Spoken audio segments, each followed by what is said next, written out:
मेरा deputy collector पे चयन हुआ है। केवल मेरी जीत नहीं है, डीएसपी पद पर चयन हुआ है। डीएसपी के पद पर चयन हुआ है। मेरे बच्चों के माता पिता का संघर्ष की जीत हुई है, आज उनके सपनों की जीत हुई है। सर क्या शुभ नाम है आपका? मेरा नाम भरत है। सर कहाँ से आते हैं आप? मैं उज्जैन के बड़नगर के एक अमला गांव से आता हूँ। किस पद पर चयन हुआ है आपका? मेरा डीएसपी के पद पर चयन हुआ है। लगभग कितने समय बाद इस पद को हासिल किया आपने? मैं 2021 से कंटिन्यू प्रिपरेशन कर रहा था और ये मैं दूसरा अटेम्प्ट था। दूसरे प्रयास में आपने डीएसपी के पद को हासिल किया, क्या आगामी समय में डीसी की कोई चाह है? हर कोई बेहतर और बेस्ट के लिए प्रयास करता है, तो प्रयास तो वही है। रिजल्ट आने के बाद सबसे पहला कॉल किसको किया था? मैंने मम्मी और भैया को कॉन्फ्रेंस पर लेके कॉल किया था। क्या प्रतिक्रिया रही उस ओर से? मतलब उनके पास फिलहाल उस टाइम शब्द नहीं थे, तो उन्होंने कहा कि बस ये है कि भगवान का शुक्र है और सभी का आशीर्वाद है और ये सामूहिक सफलता है, व्यक्तिगत सफलता नहीं है। तो उनका यही कहना था कि इसको डाइजेस्ट कर लेना, क्योंकि आगे बहुत कुछ और बड़ा भी करना है। तो उनका यही आशीर्वाद रहा है। Thank you so much sir. आइए जानते हैं एक और अधिकारी से जिनका चयन हुआ है। मैम क्या शुभ नाम है आपका? मेरा नाम शिवानी है और मैं हरदा जिले से हूँ। हृदय नगी हरदा से आप आती हैं, किस पद पर चयन हुआ है आपका? जी सर, मेरा डेप्यूटी कलेक्टर पे चयन हुआ है। इतने बड़े पद को हासिल करके आज कैसा अनुभव आप कर रही हैं? जी मैं बहुत बहुत बहुत खुश हूँ। और लगभग कितने समय से आप पीएससी की तैयारी कर रहे हैं? मैंने 2022 से पीएससी की प्रिपरेशन स्टार्ट की थी और अब 24 में मेरा सिलेक्शन हो गया। Thank you so much ma'am. हमारे साथ आशु सर हैं जो जाने जाते हैं अपने इंटरव्यूज़ के लिए। यूपीएससी और एमपीपीएससी के क्षेत्र में अभ्यर्थियों को मॉक इंटरव्यूज़ कंडक्ट कराकर उनके चयन में उस रीढ़ के ओड़े के रूप में काम करना और अधिकारी बनाना, उनकी खामियों को दूर करना। सर कैसा लगा आज इतने सारे चयन आपके माध्यम से हो रहे हैं? ऐसा लग रहा है कि जैसे कि जो मैं ऊपर और आसमान नीचे इस टाइप से फील हो रहा है। आज जब मेरे बच्चों के माता पिता का संघर्ष की जीत हुई है, आज उनके सपनों की जीत हुई है। आज उन्होंने जो ये बच्चे पैदा हुए थे तो कुछ सपने देखे थे और उसके लिए जो बहुत संघर्ष किया उन्होंने। एक समय ऐसा भी आया कि जब इनके सपने टूटते हुए से नजर आए, ये बच्चे बिखरते हुए नजर आए। बहुत मुश्किल होता है लंबे समय तक इस परीक्षा में बने रहना। इन बच्चों ने कर दिखाया और इसीलिए इन बच्चों को रियल हीरो ऑफ इंडिया कहना चाहिए। ये वो बच्चे हैं जिनके ऊपर मूवी बनना चाहिए। ऐसी ऐसी स्टोरियां हैं, छोटे से कमरे में उन्होंने पढ़ाई की है, बहुत सारी समस्याएं, आज सब लोग इन्हें गले लगा रहे हैं। लेकिन उन्होंने वो समय भी देखा है जब कोई इन्हें अपना कहने वाला नहीं था और हमेशा कमी निकालने वाले लोग थे।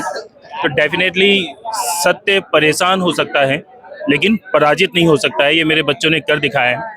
आज इतने सारे डिप्टी कलेक्टर, डीएसपी और जो विभिन्न पदों पर बच्चे चयनित हुए हैं, मैं निःशब्द हूँ, मैं क्या कहूँ। बस ईश्वर को धन्यवाद करना चाहता हूँ कि मुझे इस कड़ी का उन्होंने हिस्सा बनाया, क्योंकि इन बच्चों का सिलेक्शन होना ही था। क्योंकि इन्होंने जो मेहनत की है, इनके माता पिता की जो पूजा पाठ जो उन्होंने सब किया है, आज उसका परिणाम मिला है। और मैं उन बच्चों को बोलना चाहता हूँ कि जो हताश हो रहे हैं, आप हताश मत हो, लगे रहो लगे रहो लगे रहो। आज नहीं तो कल और कल नहीं तो परसों, नहीं लगेंगे हमें बरसों, अब होने वाला है।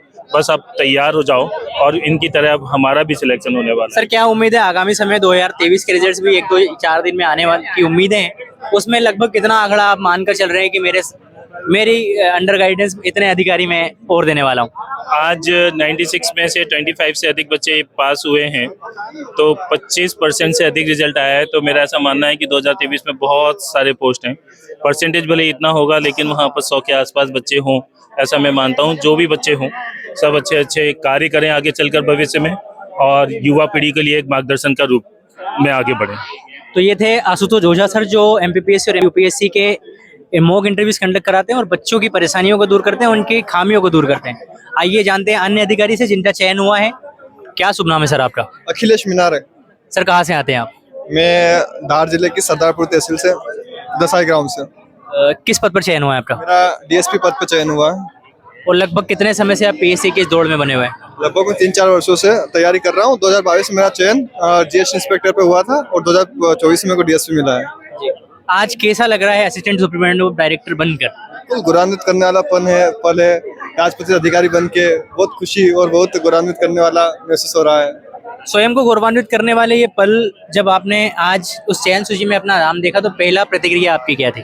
पहली प्रतिक्रिया थी, मैंने घर वाले को फोन लगाया और मैंने बोला कि मैं डीएसपी बन गया हूँ। बहुत मतलब अच्छा पल था और घर वाले सब खुश है और मित्रों से जो आभार मिल रहा है कहीं ना कहीं वो बहुत ही उत्साहजनक है। आने वाले समय में 2023 के भी रिजल्ट्स आने वाले हैं, और आने वाले समय में 2025 का मेंस होने वाला है, लेकिन लगभग 7 से 8 महीना हो गया है पीएससी का जो 2025 का जो मेंस है वो पेंडुलम की तरह झूल रहा है।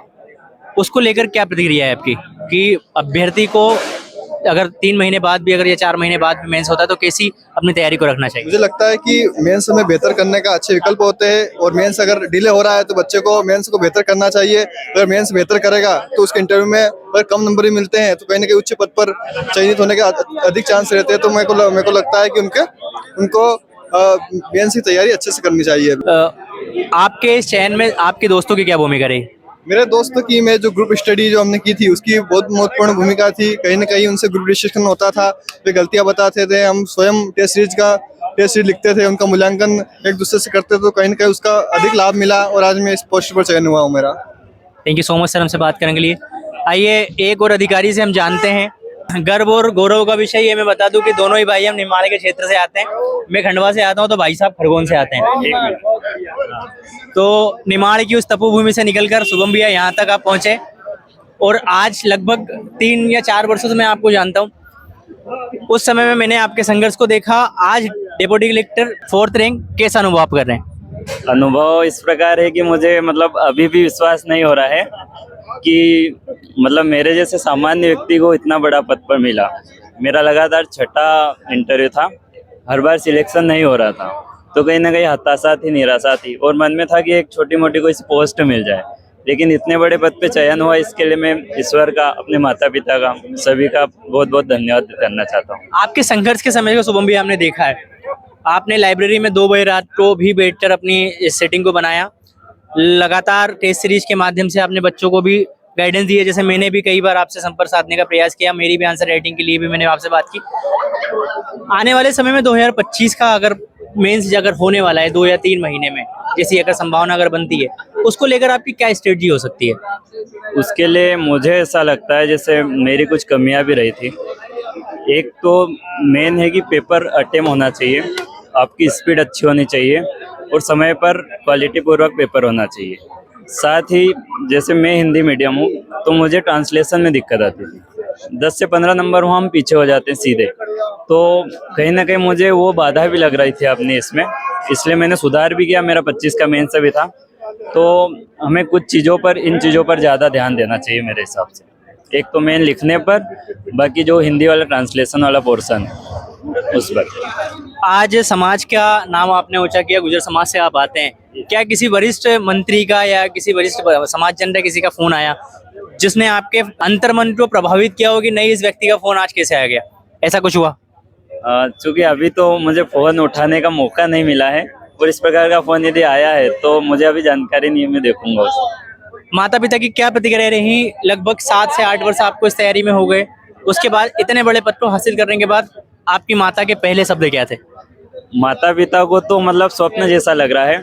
मैं एक ऐसे गांव से आया हूं जहां पर मतलब मैक्सिमम कोई व्यक्ति कांस्टेबल बना है, इससे ऊपर मतलब कल्पना है कि कोई ऐसा पद मिल सकता है। तो उन्होंने कभी नहीं सोचा था कि मैं डिप्टी कलेक्टर बनूंगा, लेकिन इस पद पर मेरा हुआ है, तो उनको मतलब अभी भी भरोसा नहीं हो रहा है, और अत्यंत प्रसन्नता है उन्हें। पिताजी का क्या कहना था? पिताजी ने कुछ ही शब्द बोले कि घर आ जाओ, बस इतना ही बोला उन्होंने कल। आपकी आंखें अभी भी भरी हुई हैं, आपका सीना अभी भी लबालब भरा हुआ है, आपके आंसू चाहते हैं कि मैं बाहर निकलूं। क्या ऐसा कोई हम अनुभव कर सकते हैं कि जब आपके मेरी काकंड में अब इंटर करते हैं तो क्या होता है, जब काकंड पे आप जाने वाले हैं तो वहाँ क्या होने वाला है आपके साथ? वहाँ पर सब गांव वाले उत्साहित हैं, सभी गांव वाले घर पर इकट्ठे हुए हैं, और सभी का आह्वान है कि कल घर पे आया जाए और स्वागत किया जाएगा उनके द्वारा। यह केवल मेरी जीत नहीं है, बल्कि मेरे पूरे परिवार और गांव नहीं, अपितु अपने पूरे क्षेत्र की जीत है। क्योंकि हमारे यहाँ पर इतने उच्च पदों पर सामान्यतः कोई नहीं जाता है, तो उनके लिए भी एक मुझसे ज़्यादा प्रसन्नता की बात है पूरे गाँव वाले से। आप आज के दिन ईश्वर को क्या साधुवाद देना चाहेंगे? ईश्वर को मैं इतना साधुवाद देना चाहूँगा कि मेरा जो इतने वर्षों का संघर्ष था, कहीं ना कहीं ईश्वर पे से विश्वास उठ जाता यदि मेरा चयन नहीं होता।